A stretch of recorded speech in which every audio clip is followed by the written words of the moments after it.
Una joven pobre suplicó por un trabajo como limpiadora. El director ejecutivo la contrató y descubrió que era la hija desaparecida que había estado buscando. Soy Alcires, y las antiguas murallas de España me susurraron un secreto al oído. Deja el mundo exterior a un lado por un momento. La verdad es fría, el drama es ardiente. Dale al play, porque la leyenda está a punto de comenzar. La lluvia caía como lágrimas heladas sobre los adoquines de Madrid, transformando las calles del barrio de Lavapiés en oscuros espejos que reflejaban la luz amarillenta de las farolas. Era una de esas noches invernales que cortan la piel como navajas, cuando el viento sopla con tanta fuerza que parece arrancar los secretos de las propias piedras. Entre los callejones estrechos y las fachadas manchadas por el tiempo, una figura solitaria caminaba encorvada, luchando contra el frío que calaba hasta los huesos. Tenía 23 años, pero sus ojos reflejaban el peso de una vida de pérdidas. Se llamaba Lucía Montero, y esa noche sus manos temblaban no solo de frío, sino también del hambre que la atormentaba desde hacía 2 días. Bajo el abrigo gastado, demasiado grande para ella, un regalo de un donante anónimo en un centro de beneficencia, latía un corazón que aún conservaba la esperanza, incluso cuando la lógica le decía que se rindieran. Lucía apretó contra su pecho una carpeta de plástico transparente, protegiendo los últimos currículos que le quedaban. Papel barato, impreso en una biblioteca pública, donde la bibliotecaria se apiadó de ella y no le cobró las fotocopias. Dentro de esa carpeta estaba su última oportunidad. Mañana por la mañana, a las 7, tenía una entrevista para un puesto de limpieza en Torres Valcárcel, el edificio corporativo más imponente de todo Madrid, sede del imperio empresarial de la familia Valcárcel. La gente hablaba de este lugar con reverencia y temor. 40 pisos de cristal y acero que se alzaban hacia el cielo como una cuchilla, donde hombres con traje italiano decidían el destino de miles de vidas con un simple trazo de pluma. Para Lucía, la diferencia radicaba simplemente en comer o pasar otra semana bebiendo agua del grifo para engañar a su estómago. Esa noche no tenía dónde dormir. El albergue municipal estaba lleno, como siempre ocurría cuando el invierno arreciaba. Intentó en 3 iglesias, pero todas estaban cerradas. Lo único que le quedaba era un banco en un parque cerca de la estación de Atocha, donde al menos habría gente durante la madrugada. Lucía sabía que no podría dormir del todo, pero quizá podría cerrar los ojos unas horas, lo suficiente para no llegar a la entrevista con aspecto fantasmal. Mientras caminaba, sus botas gastadas resonaban con un sonido sordo contra el suelo mojado. Cada paso le recordaba todo lo que había perdido, los días en que tenía un hogar, una cama caliente, una familia. Pero esos pensamientos eran peligrosos, la llevaban a rincones oscuros de su mente a los que no quería ir. No esta noche. Esta noche necesitaba mantener viva la esperanza, como una frágil vela en medio de la tormenta.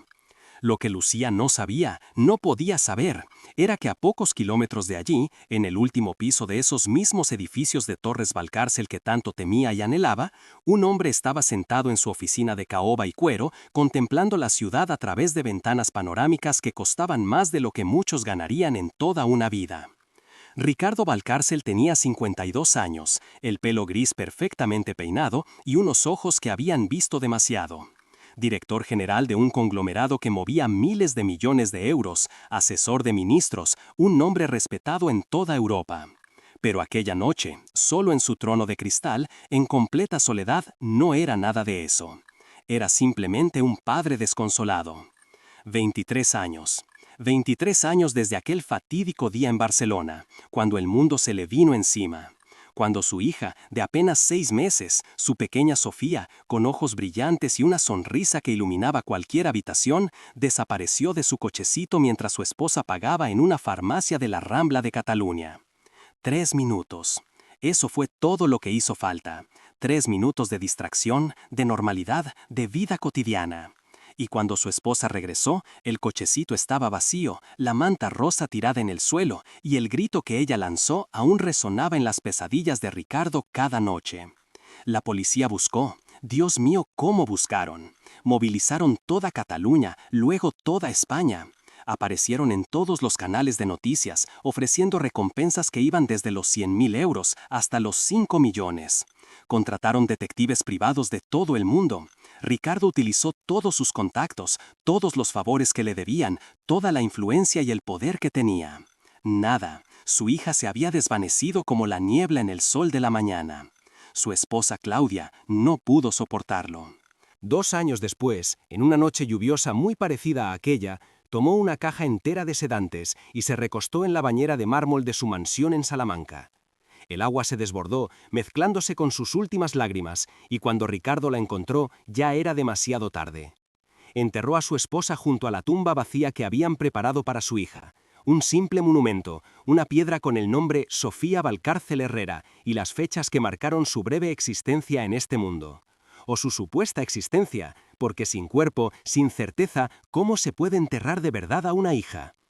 Desde entonces, Ricardo se había transformado. El hombre cálido y apasionado que amaba el flamenco y pasaba los fines de semana en la playa de Sitges había muerto con su familia. En su lugar surgió una máquina, un titán de los negocios, que trabajaba 20 horas al día, que adquiría empresas como quien colecciona sellos, que era temido en los consejos de administración y respetado en todos los círculos de poder. Pero todas las noches, sin excepción, antes de que el reloj marcara la medianoche, Ricardo abría el cajón inferior izquierdo de su escritorio, el que cerraba con llave y que nadie, ni siquiera su secretaria de 15 años, tenía permitido tocar, y sacaba una fotografía desgastada por el tiempo y por los dedos que la acariciaban con tanta frecuencia. Sofía a los 5 meses, su última foto.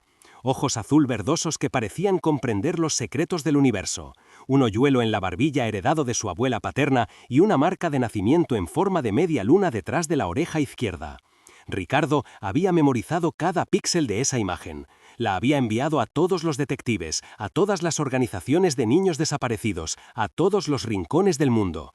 Y cada noche sostenía esa foto y susurraba la misma plegaria desesperada. Por favor, donde quiera que estés, aunque no me recuerdes, aunque me odies, por favor, vive.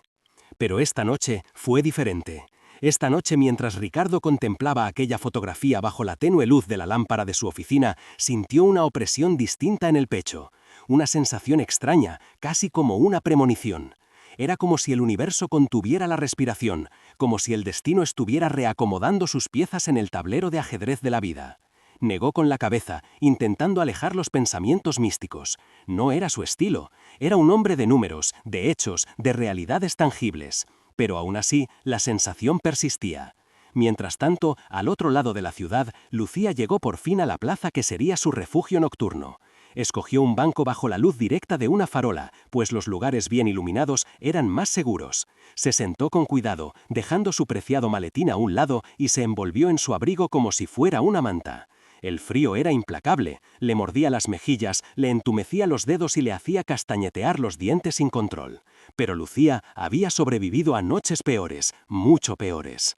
Desde que huyó de su último hogar de acogida a los 16 años, cansada de los abusos, de las miradas lascivas, de las manos que la tocaban donde no debía, había aprendido a sobrevivir en las calles. 7 años. 7 años de invisibilidad, de trabajos esporádicos pagados en efectivo y sin preguntas, de dormir en albergues o rincones olvidados de la ciudad.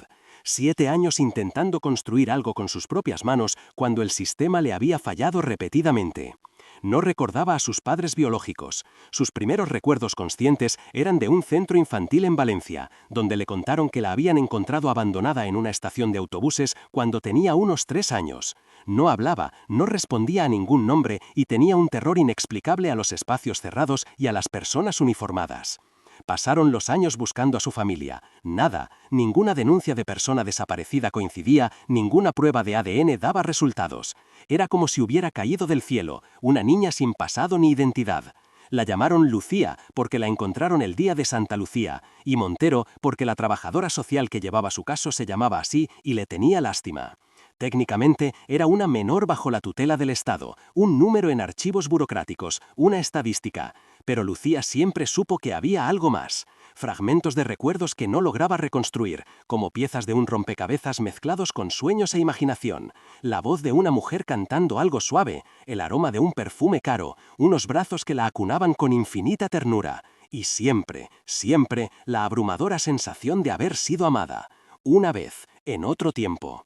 Esos recuerdos eran a la vez su tormento y su consuelo, porque si la habían amado, significaba que alguien la había perdido, Y si alguien la había perdido, ¿por qué nunca la buscaron?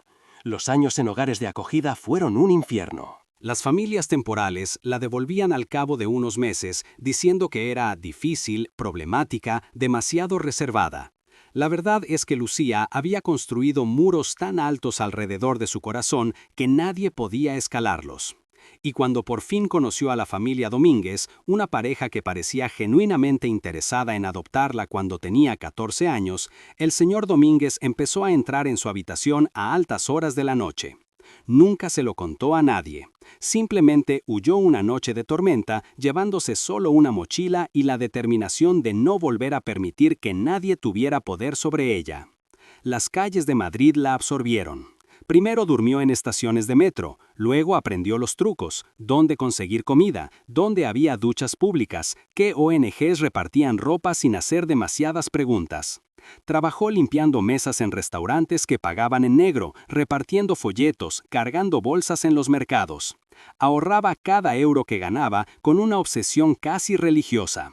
Tenía un sueño: conseguir un trabajo estable, alquilar una habitación pequeña, estudiar por las noches, llegar a ser alguien, demostrar que no era un marginado más, una estadística más del fracaso social. Pero la vida tiene una forma cruel de destruir sueños. Hace 3 meses la asaltaron. Le robaron todo: la mochila, los documentos, el dinero que había ahorrado durante 2 años, casi 1.200 euros escondidos en un calcetín dentro de otro calcetín. Incluso se llevaron sus botas buenas. Lucía permaneció paralizada durante días, sentada en un rincón, con la mirada perdida en el vacío, sintiendo que el universo por fin había ganado, que era hora de rendirse, que tal vez debería simplemente tumbarse en algún sitio y dejar que el frío hiciera su efecto. Pero entonces, una mañana, cuando el sol salió con un dorado especial sobre los tejados de Madrid, algo en su interior le dijo: no, así no, no sin luchar hasta el último aliento. Lo había reconstruido todo desde cero. Obtuvo duplicados de sus documentos, un proceso burocrático tortuoso que duró semanas. Durmió en albergues y ahorró hasta el último centavo de un trabajo temporal organizando mercancía en un almacén. Imprimió nuevos currículos. Y cuando vio el anuncio de una empleada de limpieza en Torres Valcárcel, supo que era su oportunidad. No era un trabajo cualquiera. Era un trabajo con contrato firmado, un sueldo decente y prestaciones. Era la puerta de entrada a una vida digna, a un futuro. Y Lucía haría lo que fuera, lo que sea, por conseguir ese puesto. Ahora, acurrucada en aquel banco bajo las estrellas ocultas tras densas nubes, cerró los ojos e intentó imaginar el día siguiente. Se vio entrando en aquel imponente edificio, dejando huellas húmedas de sus botas sobre el mármol. Se vio subiendo en el ascensor, nerviosa pero decidida. Se imaginó frente a frente con quien quiera que realizara las entrevistas y repasó mentalmente cada palabra que diría. Me llamo Lucía Montero, tengo 23 años, no tengo experiencia formal, pero prometo que trabajaré más duro que nadie. Solo necesito una oportunidad, una sola oportunidad para demostrar mi valía. Las palabras le daban vueltas en la cabeza como un mantra, una plegaria, un último grito desesperado al universo que la había olvidado durante tanto tiempo. Lo que ella no podía saber, lo que ninguno de los dos podía imaginar, era que los engranajes del destino ya estaban en marcha. Que fuerzas invisibles, coincidencias imposibles y decisiones aparentemente aleatorias ya estaban alineando sus vidas como piezas magnéticas atraídas inexorablemente unas a otras. Esa misma noche, en su oficina del último piso, Ricardo Valcárcel tomó una decisión que lo cambiaría todo. Tenía una reunión importante a las 8 de la mañana, pero algo, llámese intuición, inquietud, destino, lo impulsó a llamar por teléfono a su director de recursos humanos. Mariana, dijo con esa voz autoritaria que hacía sudar frío a los directores ejecutivos. Mañana por la mañana habrá entrevistas para el personal de limpieza, ¿correcto? Sí, señor Valcárcel, respondió claramente sorprendida por el interés. El director general jamás se involucraba en las contrataciones a nivel operativo. A las 7 en punto, ¿por qué? Voy a estar allí. Un silencio atónito al otro lado de la línea. Señor, no entiendo. Estos son puestos de empleadas de limpieza. Seguramente usted tiene... Estaré presente, repitió, y la firmeza de su voz no dejó lugar a dudas. Quiero realizar las entrevistas personalmente. Como usted desee, señor. Ricardo colgó el teléfono y volvió a mirar la fotografía que tenía en las manos. ¿Por qué había tomado esa decisión? Ni él mismo podía explicarlo. Quizá era simplemente la necesidad de hacer algo diferente, de romper con la monótona rutina de su vida vacía. Quizá era la voz de Claudia, que siempre le decía que se había alejado demasiado de la gente de verdad, que vivía en una torre de marfil, ajeno a la humanidad. O quizá, solo quizá, fuera porque algo en su cansado corazón le susurraba que mañana algo cambiaría, que después de 23 años de búsqueda infructuosa, de esperanzas rotas y pistas que no llevaban a ninguna parte, quizá, solo quizá, volvió a negar con la cabeza. Pensamientos absurdos, esperanzas peligrosas. ¿Cuántas veces a lo largo de los años había creído ver a su hija entre la multitud? ¿Cuántas veces había perseguido por la calle a chicas con un peinado similar, solo para descubrir que eran desconocidas que lo miraban con un miedo justificado? No, no podía volver a caer en esa trampa. Mañana sería un día más. Otra rutina, otra búsqueda que no llevaría a ninguna parte. Pero al guardar la fotografía en el cajón y apagar la luz de la oficina, sintió una opresión en el pecho, una premonición, un eco de posibilidad. Y al otro lado de la ciudad, Lucía finalmente logró caer en un sueño ligero e inquieto, donde soñó con puertas que se abrían, con escaleras que llegaban hasta el cielo, y con una voz masculina que no pudo identificar, que decía con infinita ternura: «Bienvenida a casa». Cuando el primer rayo de sol iluminó su rostro frío, despertó sobresaltada. Le dolía todo el cuerpo, pero se obligó a levantarse. Tenía 2 horas para prepararse, 2 horas para transformarse de una persona sin hogar en alguien que pareciera, al menos, mínimamente empleable. Usó el baño de una cafetería recién inaugurada, donde la empleada de la mañana se apiadó de ella y no dijo nada al verla aseándose en el pequeño cubículo. Usó jabón barato y agua fría para lavarse la cara y las manos. Se peinó con los dedos húmedos, intentando domar los mechones castaños que le caían desordenadamente alrededor del rostro. Se miró en el espejo roto y vio a una joven demasiado delgada, con profundas ojeras, pero con algo más importante que brillaba en sus ojos: determinación, fuego, voluntad de vivir. «Puedes hacerlo», le susurró a su reflejo. «Es solo un día más, otra batalla, y no has llegado hasta aquí para rendirte ahora». A las 6:45 se encontraba frente a las Torres Valcárcel. El edificio era aún más impresionante de cerca, una estructura de vidrio y acero que parecía desafiar la gravedad, con el nombre Valcárcel Group en enormes letras de metal pulido sobre la entrada principal. La gente de traje comenzaba a llegar, sus vidas eran ordenadas y predecibles, sus zapatos caros resonaban contra el mármol de la entrada. Lucía se sentía como una intrusa, una impostora que no pertenecía a ese mundo de lujo y poder, pero había sobrevivido a cosas peores que sentirse fuera de lugar. Apretó con fuerza su maletín, enderezó los hombros y cruzó las puertas giratorias. El vestíbulo era una catedral de la modernidad, suelos de mármol italiano, paredes de cristal, fuentes que emitían un suave y relajante sonido. Un guardia de seguridad la miró con evidente recelo, pero cuando ella dijo que estaba allí para una entrevista de trabajo, consultó su lista y señaló los ascensores. 10º andar, Departamento de Recursos Humanos. Lucía les dio las gracias con voz temblorosa y se dirigió a los ascensores consciente de cada mirada que la seguía. Sabía cómo debía verse, una joven pobre y desesperada, claramente fuera de lugar en aquel templo de la riqueza, pero eso no importaba. Ella no estaba allí para encajar, estaba allí para trabajar, para ganarse la oportunidad de construir una vida. El ascensor subió suavemente, tan diferente del ruidoso transporte público al que estaba acostumbrada. Cuando las puertas se abrieron en el 10º piso, encontró una sala de espera donde ya estaban sentadas otras 5 personas, mujeres de distintas edades, todas con la misma expresión de ansiosa esperanza que seguramente ella misma mostraba. Una recepcionista le entregó un formulario para rellenar y le dijo que esperara su turno.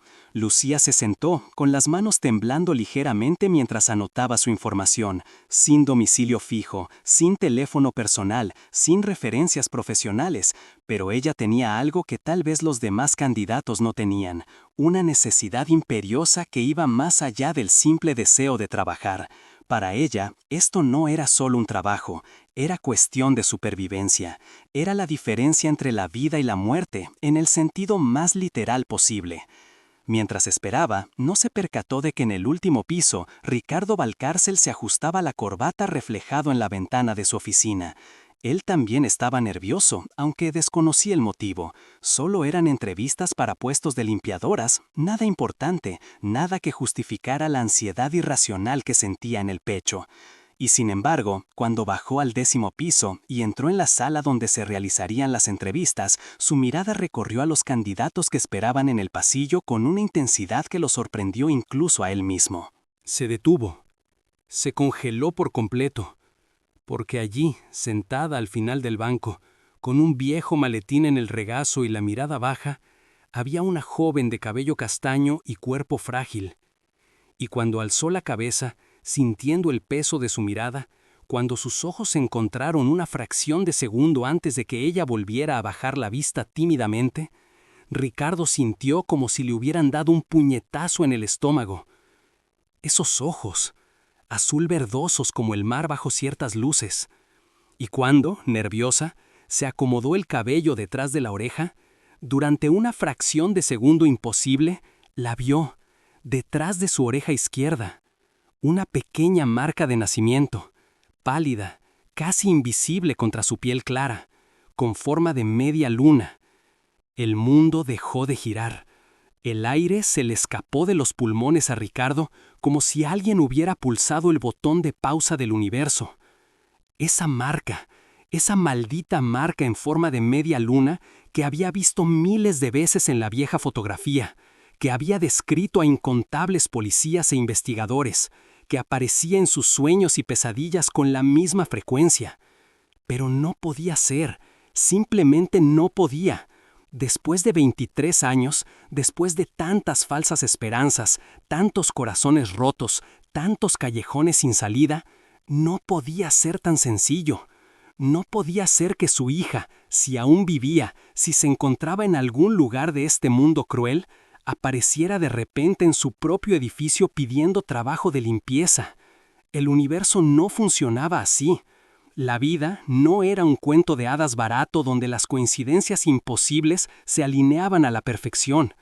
Ricardo era un hombre de lógica, de probabilidades, de hechos verificables.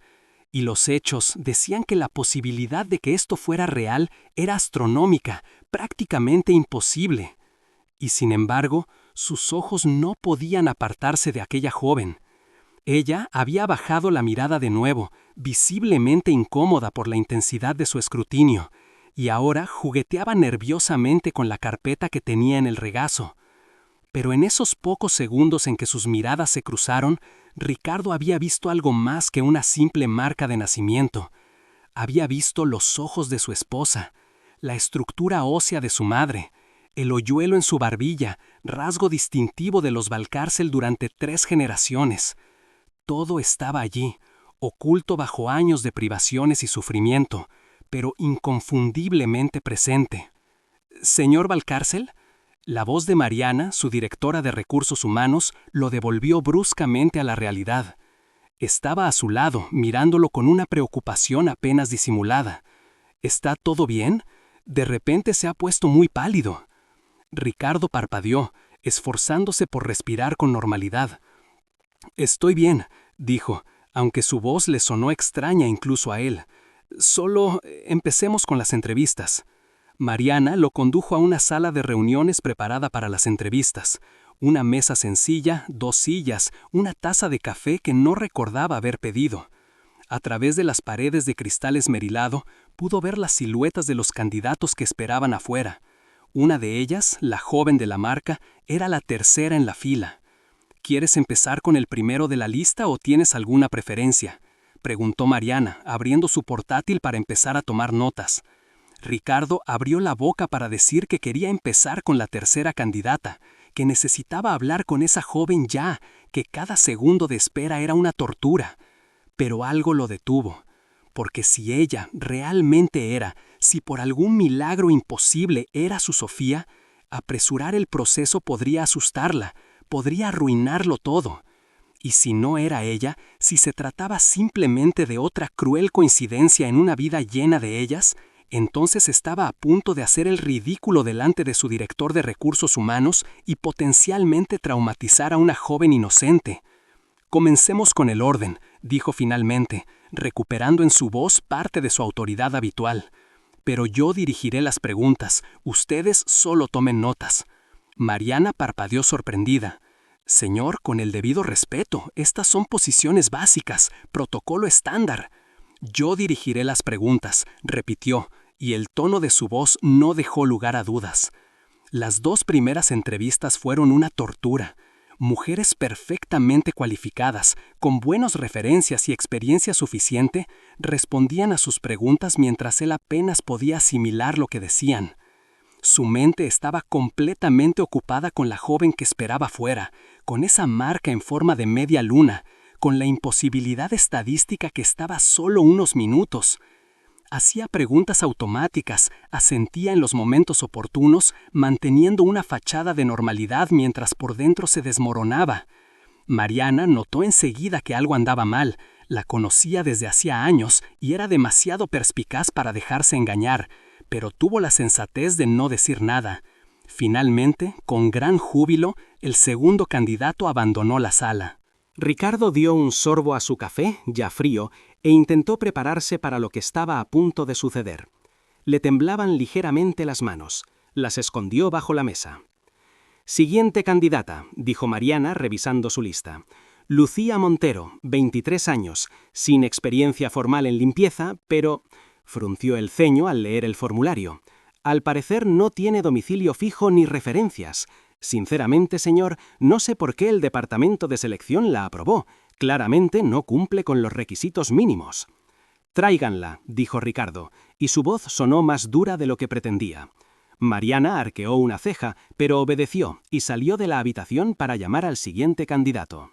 Ricardo aprovechó esos segundos de soledad para cerrar los ojos y respirar hondo. «Contrólate», se dijo con firmeza. «Eres Ricardo Valcárcel, director ejecutivo de un imperio. No te derrumbas ante la presión, negocias con presidentes y primeros ministros. Puedes con una simple entrevista de trabajo». Pero cuando la puerta se abrió y ella entró, esta frágil joven de ojos recelosos y ropa que claramente no era suya, moviéndose con la vacilación de alguien que espera ser pateada en cualquier momento, toda su preparación mental se evaporó. De cerca el parecido era aún más impactante. No era evidente, no algo que llamara la atención de inmediato. Años de privaciones habían adelgazado su rostro, afilando sus facciones, endureciéndolas más de lo debido. Pero sus ojos, Dios mío, esos ojos, eran inconfundibles. Y la estructura ósea bajo la piel desnutrida, la forma en que se mordía el labio inferior cuando estaba nerviosa, Claudia hacía exactamente el mismo gesto. «Señor Valcárcel», dijo Mariana, completamente ajena al drama interno que se desarrollaba, «ella es la señorita Lucía Montero». Lucía asintió levemente, nerviosa, evitando la mirada directa como si no se sintiera digna de mirarlo. Apretó su maletín contra el pecho como si fuera un escudo, como si estuviera lista para huir en cualquier momento. «Por favor, tome asiento», dijo Ricardo, y escuchó su propia voz como si viniera de muy lejos. Señaló la silla al otro lado de la mesa, intentando parecer normal, profesional, como si su mundo no se estuviera desmoronando. Se sentó con cuidado, como si la silla fuera a romperse bajo su peso casi inexistente. Colocó el maletín sobre su regazo y entrelazó los dedos con nerviosismo.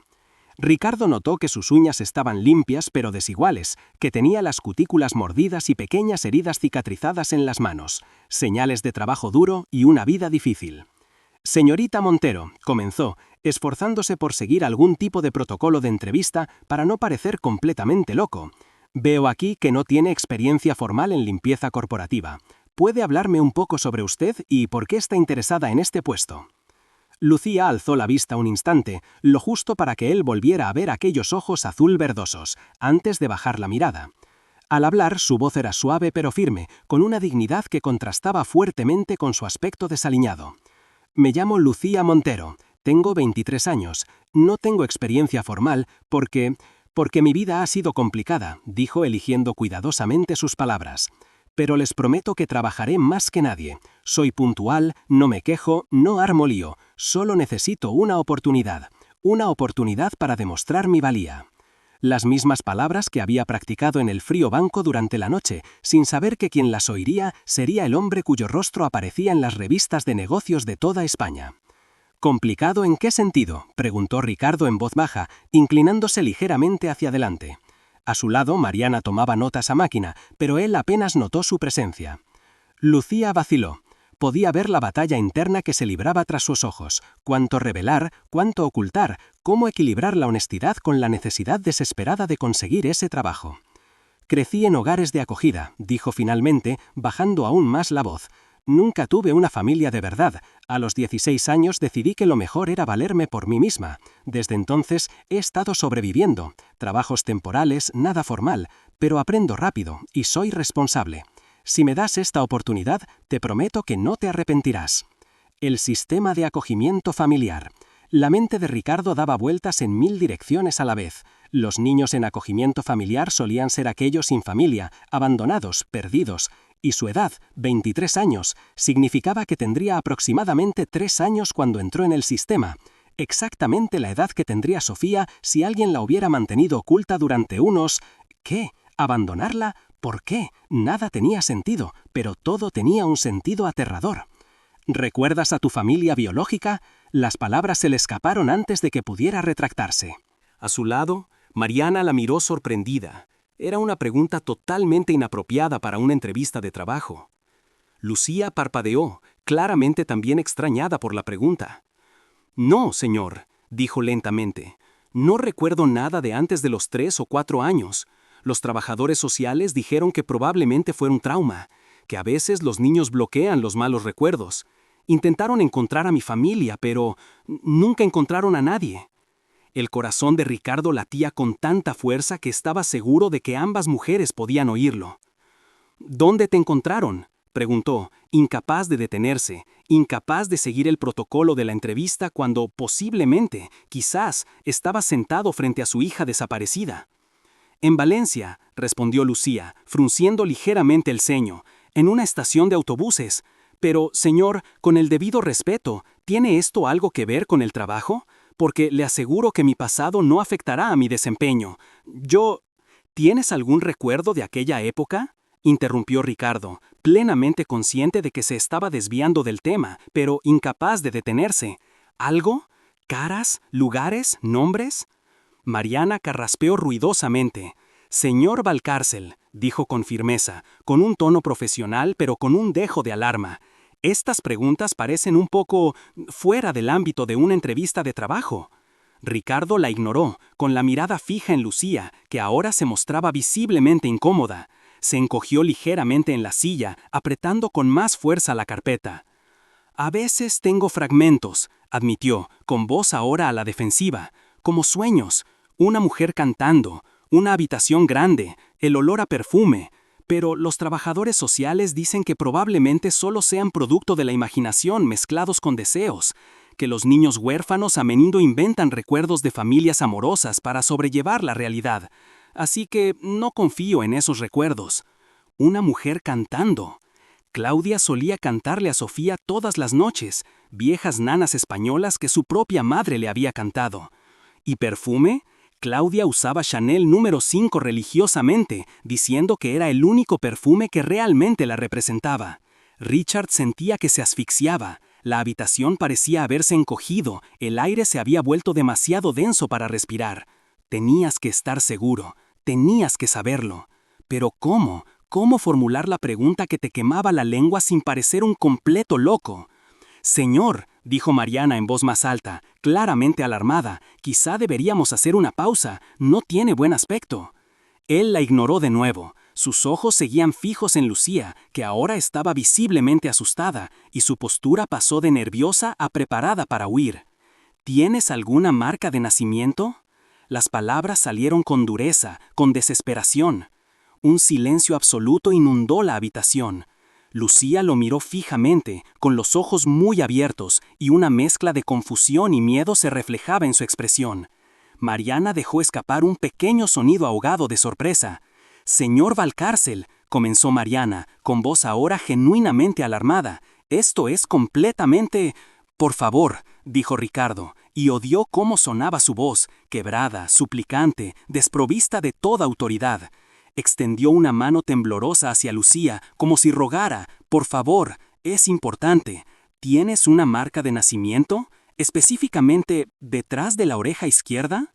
El silencio que siguió fue ensordecedor. Lucía permaneció completamente inmóvil, con el rostro pálido como el papel. Su mano se movió automáticamente detrás de su oreja izquierda, tocando el mismo lugar donde Ricardo había visto la marca momentos antes. «¿Cómo?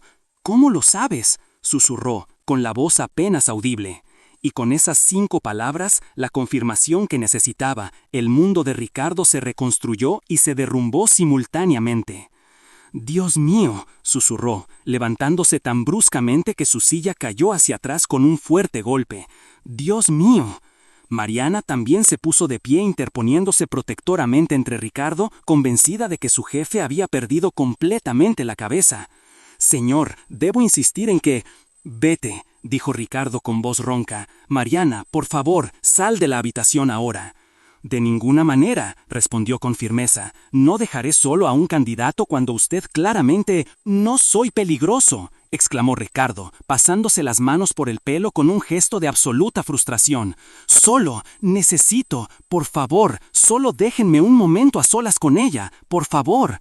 Pero Lucía ya estaba de pie, con las piernas temblando visiblemente, retrocediendo hacia la puerta. «Yo tengo que irme», dijo rápidamente, con la voz quebrada por el pánico. «Yo... espera». La palabra salió como un grito, y Ricardo rodeó la mesa con tal rapidez que Lucía retrocedió aún más. Se detuvo en seco al ver el miedo reflejado en su rostro. «Por favor, no te vayas. Sé que parezco un loco, sé que esto no tiene sentido, pero por favor, solo escúchame un minuto». «Señor Valcárcel», dijo Mariana con voz ahora aguda, «si no se calma inmediatamente, tendré que llamar a seguridad». Ricardo cerró los ojos, obligándose a respirar, a pensar, a no dejar que 23 años de dolor, esperanza y desesperación lo convirtieran en un monstruo ante los ojos de aquella joven asustada. Cuando volvió a abrirlos, había recuperado cierto control. «Lucía», dijo, y usar su nombre, ese nombre que no era el suyo, que no era Sofía, pero que ahora sí era suyo, le pareció a la vez correcto e incorrecto. «Lucía, yo necesito decirte algo, y va a sonar completamente descabellado, pero te juro por lo más sagrado que no intento asustarte ni hacerte daño. Intento no tener esperanzas donde no debería».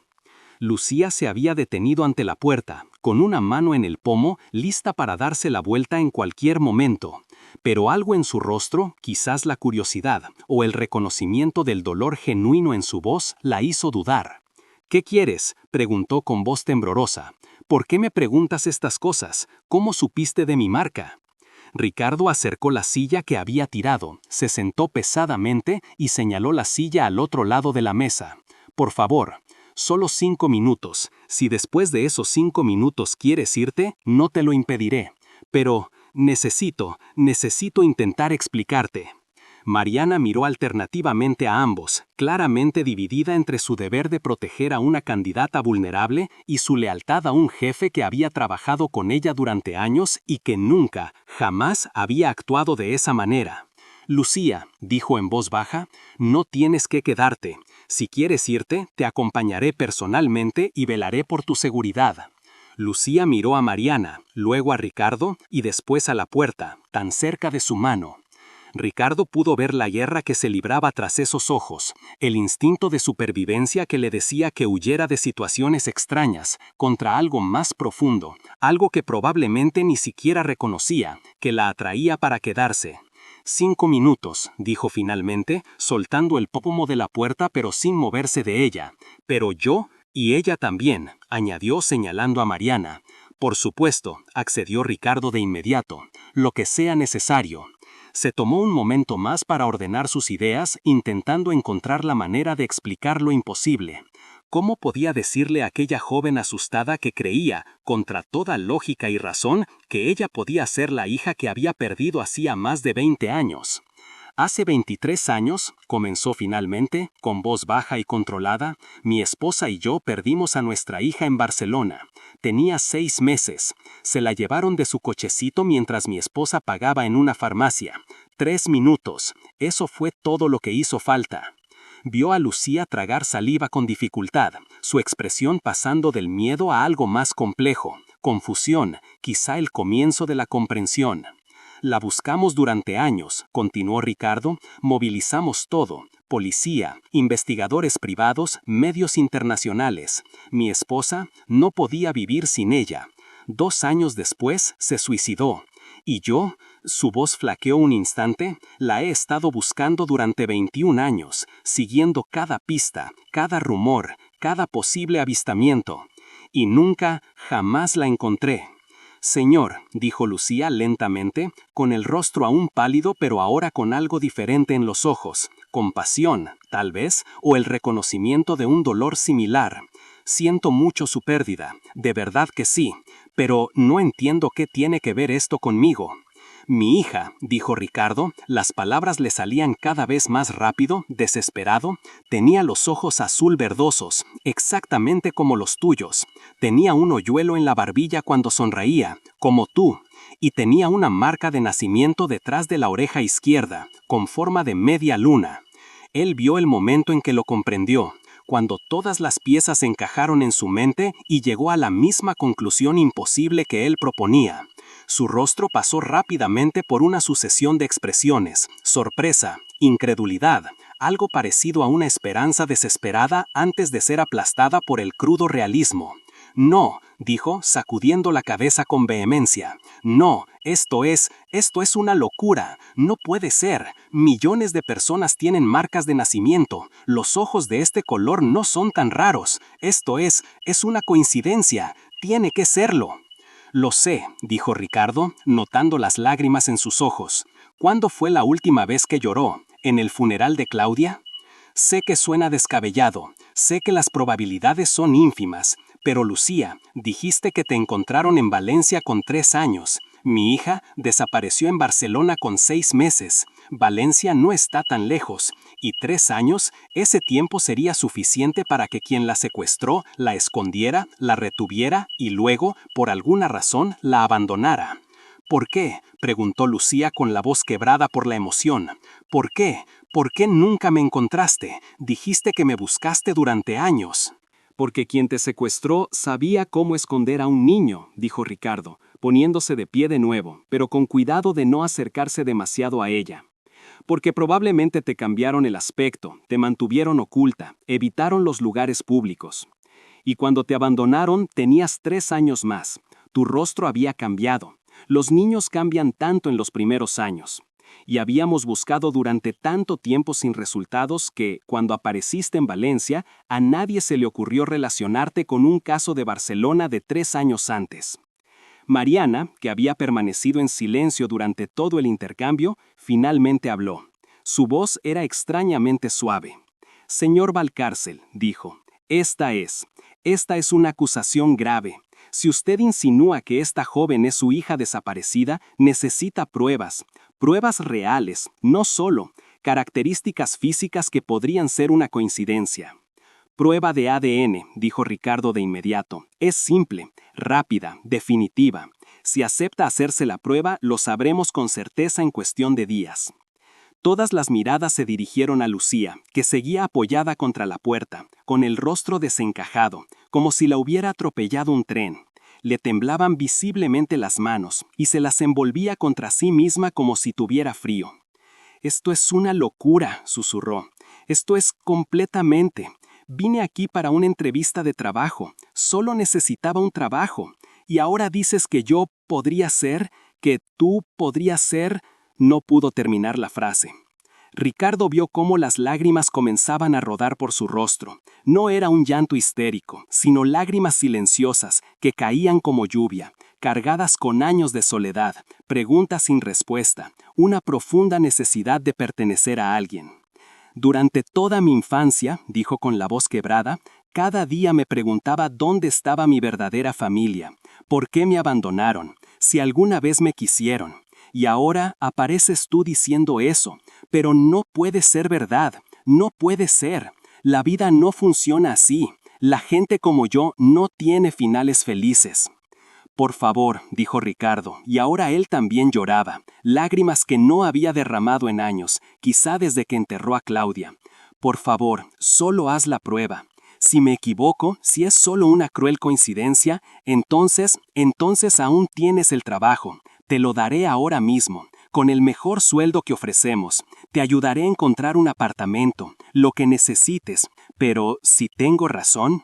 Si eso es cierto, dijo Lucía en un susurro, entonces toda mi vida ha sido una mentira. Alguien me buscaba mientras yo dormía en la calle y pasaba hambre. Mi madre se suicidó creyendo que yo estaba muerta. ¿Cómo voy a vivir con eso? La pregunta quedó suspendida en el aire como una acusación. Ricardo no tenía respuesta. Porque tenía razón, si era Sofía, le habían robado la vida entera. Años de amor, seguridad y familia reemplazados por abandono, lucha y soledad. ¿Cómo se puede vivir con esa verdad? Juntos, dijo finalmente. Si eres mi hija, entonces afrontaremos esto juntos, y dedicaré el resto de mi vida a intentar recuperar cada día perdido, cada lágrima, cada momento de miedo, cada noche de hambre. Sé que no puedo devolverte esos años, pero te garantizo que los años que quedan serán diferentes. Lucía lo miró fijamente durante un largo rato, y Ricardo pudo ver el peso de su vida reflejado en aquellos ojos, tan parecidos a los de Claudia. Pudo ver a la niña asustada que había sido, el terror a confiar, a tener esperanza, a creer que quizá, solo quizá, el universo no era del todo cruel. ¿Y si la prueba da negativo?, preguntó. ¿Y si no soy ella? Así que te pido disculpas por haberte dado falsas esperanzas, dijo Ricardo con sinceridad, y cumpliré mi promesa, un trabajo, un apartamento, un nuevo comienzo. Porque aunque no seas mi hija, sigues siendo alguien que merece algo mejor de lo que la vida te ha dado. Lucía se secó las lágrimas con el dorso de la mano, dejando rastros húmedos en sus pálidas mejillas. Ricardo podía ver cómo su mente trabajaba, sopesando riesgos y posibilidades, protección y esperanza. ¿Duele la prueba?, preguntó finalmente, con una voz que sonaba demasiado joven, demasiado vulnerable. No, dijo Mariana en voz baja, hablando por primera vez en minutos. Es solo un hisopo en la mejilla, se tarda segundos. Y Lucía se acercó un poco, con una postura menos protectora y más comprensiva. Llevo 15 años trabajando para el señor Valcárcel. Nunca. Si cree que podría ser su hija, entonces creo que vale la pena averiguarlo. Lucía miró alternativamente a los dos adultos que esperaban su decisión. Ricardo pudo ver que estaba al borde del colapso. Demasiada estimulación, demasiada emoción, demasiada esperanza peligrosa tras una vida llena de decepciones. Está bien, dijo finalmente, tan bajo que casi no se la oyó. Me haré la prueba. Pero miró a Ricardo y en sus ojos había tanto miedo como esperanza. Pero no puedo quedarme aquí esperando el resultado. No puedo estar cerca de ti días preguntándome si será verdad. Me volveré loca. Lo entiendo, dijo Ricardo, aunque le dolía. Dios, cuánto le dolía la idea de dejarla salir de esa habitación, volver a donde quiera que viviera y posiblemente desaparecer de nuevo. Pero se obligó a respirar, a ser racional. Necesito una forma de contactarla cuando lleguen los resultados, un número de teléfono, una dirección, lo que sea. Lucía se mordió el labio. No tengo teléfono y no tengo una dirección fija. Pero, dudó, pero hay una iglesia en Lavapiés, Santa Ana. La hermana Mercedes me conoce. A veces dejo mensajes allí. Puedes dejarme un mensaje allí. Ricardo asintió, añadiendo mentalmente comprar un celular para Lucía a su creciente lista de cosas por hacer. ¿Dónde estás? ¿Dónde te hospedas ahora? El rubor que le subió a las mejillas fue respuesta suficiente incluso antes de que hablara. En distintos sitios, depende. Hay un hostal cerca de Embajadores que a veces tiene sitio. La idea de que su posible hija, su hija, durmiera en albergues, vulnerable y sola en la ciudad, era como una puñalada en el corazón para Ricardo. No, dijo con firmeza, absolutamente no. Aunque sepamos los resultados, no voy a permitir que vuelva a eso. Señor, yo no soy su responsabilidad, comenzó Lucía. Eres mi responsabilidad a partir de este momento, interrumpió Ricardo, sea cual sea el resultado de la prueba. Mariana se dirigió a su directora, que observaba la escena con una expresión indescriptible. Reserva una habitación de hotel, el Westin Palace, una suite, y sacó su cartera, de la que extrajo varias tarjetas de crédito y una cantidad considerable de efectivo. Esto debería ser suficiente para ropa, comida, lo que necesites. Señor, no puedo aceptar esto, comenzó a protestar Lucía, pero Ricardo ya le estaba extendiendo el dinero. Puedes y lo harás, dijo, y había una autoridad en su voz que no admitía réplica. Considéralo un avance. Los 5 días siguientes fueron los más largos de la vida de Ricardo Valcárcel. Cada mañana se despertaba a las 4, con el cuerpo negándose a seguir durmiendo, el corazón latiéndole con una mezcla de esperanza y terror que lo dejaba físicamente enfermo.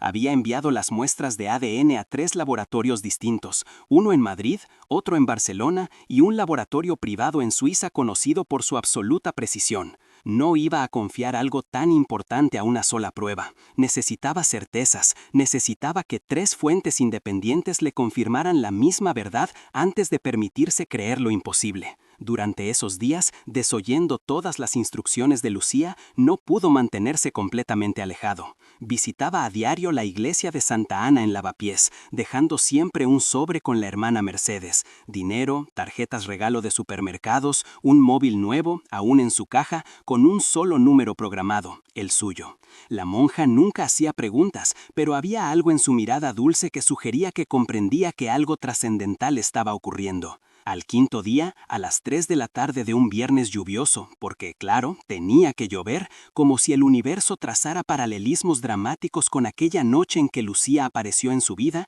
llegaron los 3 resultados. Ricardo estaba en su despacho, solo, tras haber cancelado todas las reuniones y dado órdenes de que no lo interrumpieran bajo ninguna circunstancia. Le temblaban tanto las manos que apenas podía abrir los sobres. El primer laboratorio, en Madrid, probabilidad de paternidad 99,999%. El segundo, en Barcelona, confirmado, relación biológica padre-hija. El tercero, de Suiza, más detallado, el análisis de marcadores genéticos confirma con absoluta certeza estadística que los individuos analizados comparten una relación biológica de primer grado, compatible con padre e hija biológicos. Ricardo dejó caer los papeles de sus manos. Todo su cuerpo empezó a temblar incontrolablemente. 23 años de búsqueda, de dolor, de esperanzas rotas y pesadillas interminables, y ella había estado viva todo este tiempo. Su pequeña Sofía, su bebé, había sobrevivido, pero sin él, sin amor, desprotegida, sufriendo horrores que apenas podía imaginar mientras él dormía en mansiones y volaba en jets privados. El sollozo que escapó de su garganta fue algo primitivo, animal, un sonido que nunca antes había emitido, alegría, culpa y un dolor abrumador, todo mezclado en un grito, que parecía desgarrarle el alma. Encontró a Lucía donde sabía que la encontraría, no en el lujoso hotel que había reservado. La hermana Mercedes le había confirmado que nunca usaba la habitación, demasiado asustada por tanto lujo, prefiriendo dormir en el familiar banco de la iglesia, sino sentada en las escaleras de la iglesia de Santa Ana, sosteniendo el teléfono que él le había dejado, mirándolo como si fuera un artefacto alienígena. Vestía ropa nueva, sencilla, barata, pero limpia, comprada con el dinero que él le había dejado. Y cuando ella levantó la vista y lo vio salir del coche, Ricardo lo supo. Lo supo por su forma de caminar, por las lágrimas que le corrían por las mejillas, por el sobre blanco que sostenía entre sus manos temblorosas. «Es cierto, ¿verdad?», dijo ella con una voz sorprendentemente tranquila, como si acabara de fallecer. Los últimos 5 días los había dedicado a prepararse para este momento. Los resultados lo confirman. Ricardo no pudo hablar.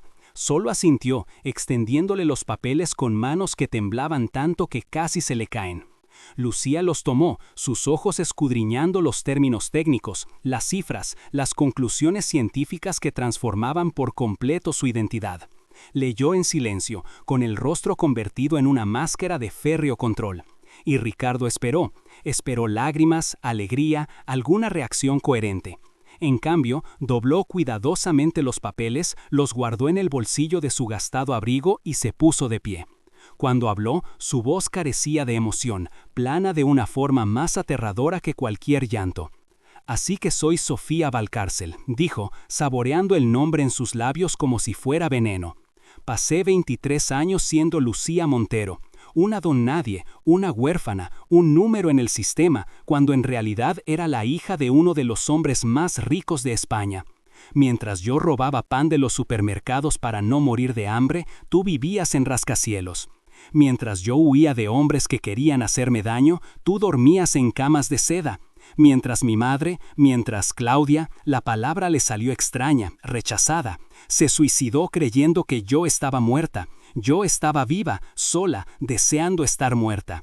Ricardo sintió cada palabra como un puñetazo. «Lucía», empezó a decir, pero ella levantó la mano, interrumpiéndolo. «No», dijo ella, y ahora había emoción en su voz, ira, amargura, un ardor intenso. «No me llames así, no cuando acabamos de descubrir que ni siquiera es mi verdadero nombre. Pero tampoco me llames Sofía, porque esa chica murió hace 23 años. Quienquiera que se suponía que yo era, quienquiera que perdiste, se ha ido. Soy lo que queda, y no sé si podremos arreglar esto. No sé si quiero». El mundo de Ricardo se derrumbó por segunda vez en 5 días, porque había pensado, Dios, qué ingenuo había sido, que encontrarla sería el final, que la prueba de ADN sería el punto final de la historia, que entonces podrían abrazarse y llorar, y que de alguna manera el amor sanara 23 años de trauma y pérdida. Pero al mirar a esta joven que estaba frente a él, su hija que no era su hija, Sofía que era Lucía, que no era ni una ni la otra, comprendió que encontrarla no era el final. Aquello era solo el comienzo de algo mucho más complicado, mucho más doloroso, mucho más real que cualquier fantasía de reencuentro que hubiera alimentado durante años de búsqueda. «¿Y ahora qué hacemos?», preguntó con la voz quebrada. Lucía lo miró fijamente durante un largo rato, y Ricardo vio décadas de dolor reflejadas en aquellos ojos tan parecidos a los de Claudia. Vio a la niña abandonada, a la adolescente que había sufrido abusos, a la joven que había aprendido que confiar era peligroso y que el amor era una mentira. Y también vio, enterrada bajo capas de protección y trauma, un pequeño destello de algo que podría ser esperanza. «¿Y ahora qué hacemos?», preguntó con la voz quebrada. Lucía lo miró fijamente durante un largo rato, y Ricardo vio décadas de dolor reflejadas en aquellos ojos tan parecidos a los de Claudia. Vio a la niña abandonada, a la adolescente que había sufrido abusos, a la joven que había aprendido que confiar era una mentira. Y también vio, enterrada bajo capas de protección y trauma, un pequeño destello de algo que podría ser esperanza. «No lo sé», dijo con sinceridad, pero tocó el bolsillo donde guardaba los resultados de la prueba. «Pero supongo que tenemos tiempo para averiguarlo. Por primera vez en mi vida no huyo de nada, no estoy sola, y esto es aterrador y extraño, y no sé cómo afrontarlo. Pero quizá podamos aprender juntos». Ricardo sintió que nuevas lágrimas comenzaban a caer.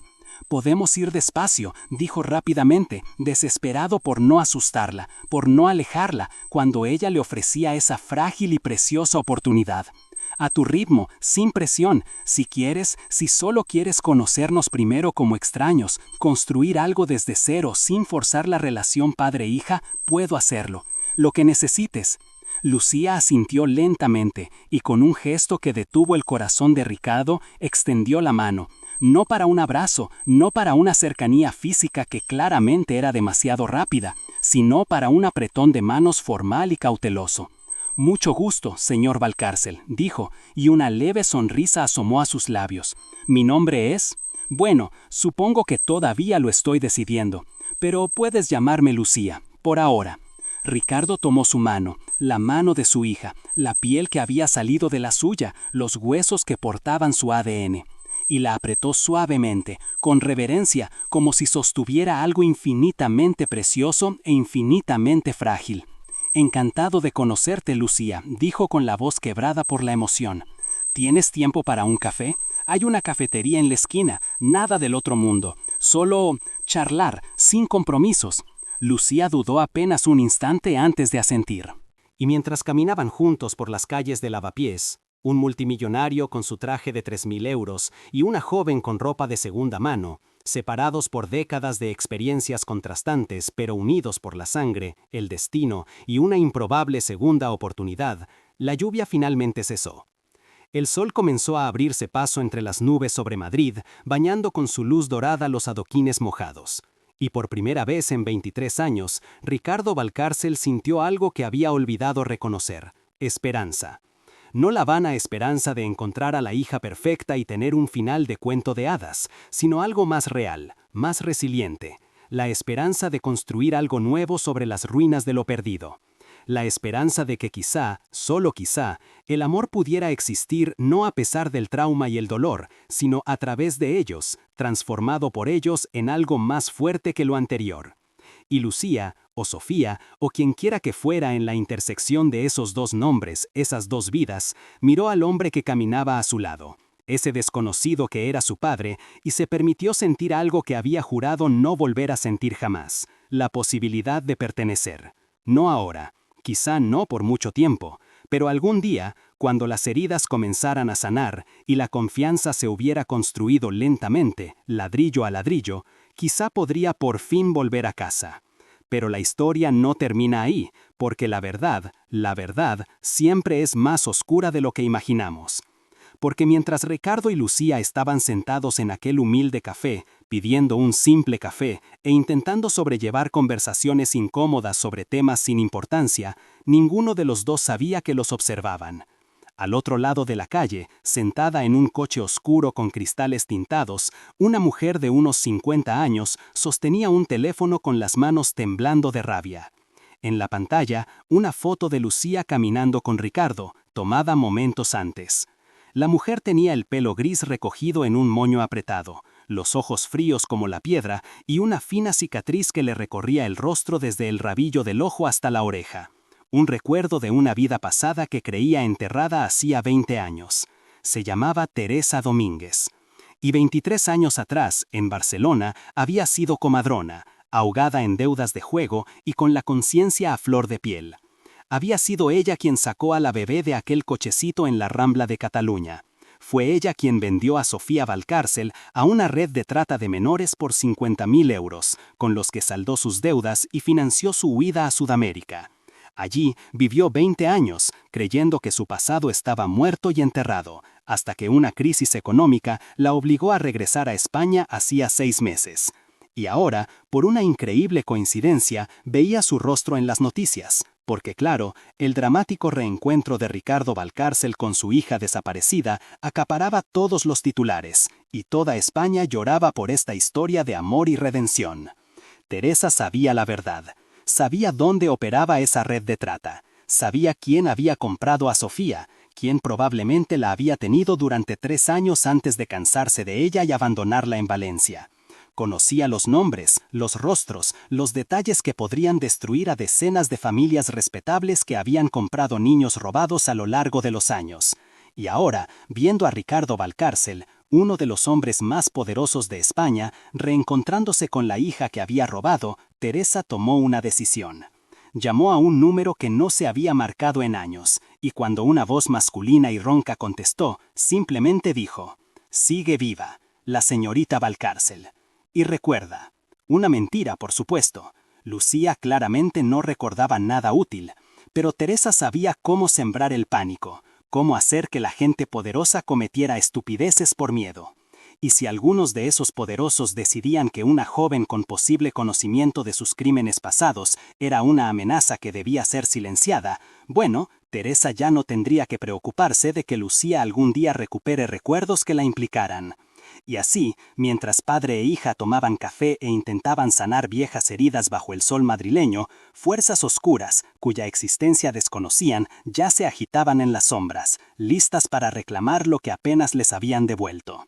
Porque verán, amigos, las viejas murallas de España no solo me susurraban secretos al oído, me gritaban advertencias. Y esta historia está lejos de terminar.